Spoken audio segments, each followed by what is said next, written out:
আসসালামু আলাইকুম ভিউয়ার্স, আপনারা সবাই কেমন আছেন? আশা করি অনেক ভালো আছেন। সো আমি আজকে একটি স্পাইডার বানাবো। সো এই স্পাইডারটি নিজ ইচ্ছায় এক স্থান থেকে অন্য স্থানে লড়াচড়া করতে পারবে সেরকম একটি স্পাইডার তৈরি করব।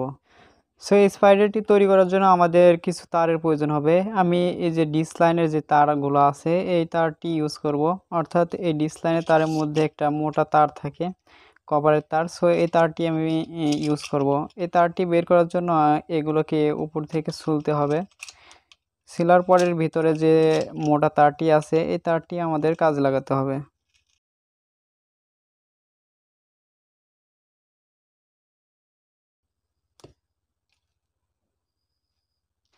তারগুলো বের করার পরে একটি আনুমানিক মাপ নিয়ে আমরা কেটে ফেলবো। সো আমি এখানে 54 মিলিমিটার নিচ্ছি।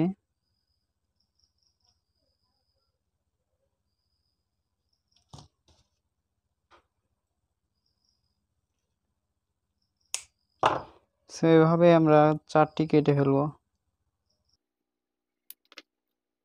সো এগুলো দিয়ে আমরা স্পাইডারটির পা তৈরি করব। সো জাস্ট আমরা একটু স্পাইডারের পা এভাবে একটু বাঁকিয়ে নেব যেন অরিজিনাল লুক এর মতো হয়।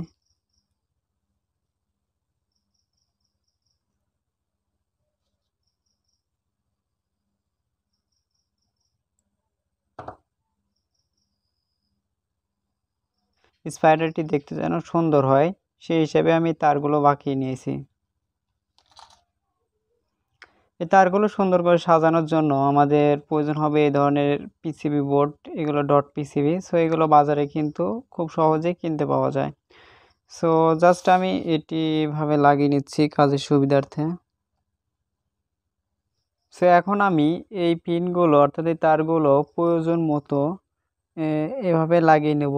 প্রত্যেকটি তার এপাশে দুইটি।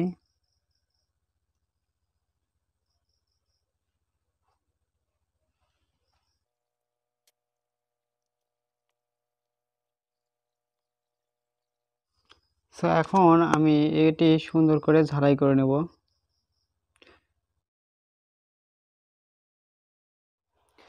সো এখন প্রয়োজন হবে আমাদের ছোট্ট একটি ব্যাটারি এবং ভাইব্রেটর। সো এটা আমি মোবাইল থেকে সংগ্রহ করেছি। আপনারা পুরাতন যে সকল মোবাইল ফোন আছে সেই মোবাইল ফোন থেকে এই ভাইব্রেটরটি আপনারা সংগ্রহ করতে পারেন। এছাড়া লোকাল দোকান থেকে অর্থাৎ যেখানে মোবাইল সার্ভিসিং করা হয় ওই সকল দোকান থেকে এগুলো আপনারা কিনতে পাবেন।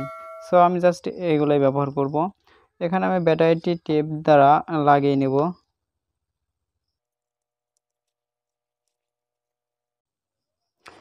সো দেখুন আমি এখানে টেপ দিয়ে লাগিয়ে নিয়েছি এবং এটা আমাদের এই পিসিবির সাথে সুন্দরভাবে অ্যাডজাস্ট করতে হয়েছে, কারণ এটা যদি আমরা টেপ দিয়ে লাগাই তাহলে এর মাঝখানে একটু ডিস্টেন্স থেকে যায়, যার ফলে কম্পনটা কম হওয়ার ফলে এটি কিন্তু সামনে পিছনে বা নড়াচড়া করবে না।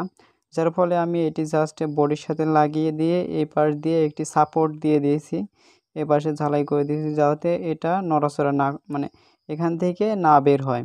সো আর এখান থেকে জাস্ট মাইনাসটি ব্যাটারিতে মাইনাস লাগিয়ে দিয়েছি এবং প্লাসটি এখানে একটি তার দ্বারা রেখে দিয়েছি। জাস্ট এটা এখানে পজিটিভের সাথে লাগলেই কম্পন সৃষ্টি করবে, যে কম্পন হচ্ছে।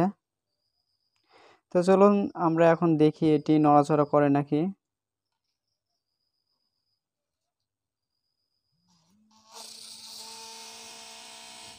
সেটা কিন্তু অটোমেটিক নড়াচড়া করতেছে, এখানে আপনারা বুঝতেই পারতেছেন অবশ্যই। সো আজকের ভিডিও মূলত এ পর্যন্তই। যদি ভিডিওটি ভালো লেগে থাকে তাহলে অবশ্যই একটা লাইক কমেন্ট করবেন। আর আপনি যদি আমার চ্যানেলে নতুন হয়ে থাকেন তাহলে প্লিজ আমার চ্যানেলটি সাবস্ক্রাইব করে আমার পাশেই থাকবেন, কারণ আপনার সাপোর্ট আমার একান্ত প্রয়োজন। সো সবাই ভালো থাকবেন, সুস্থ থাকবেন, খোদা হাফেজ।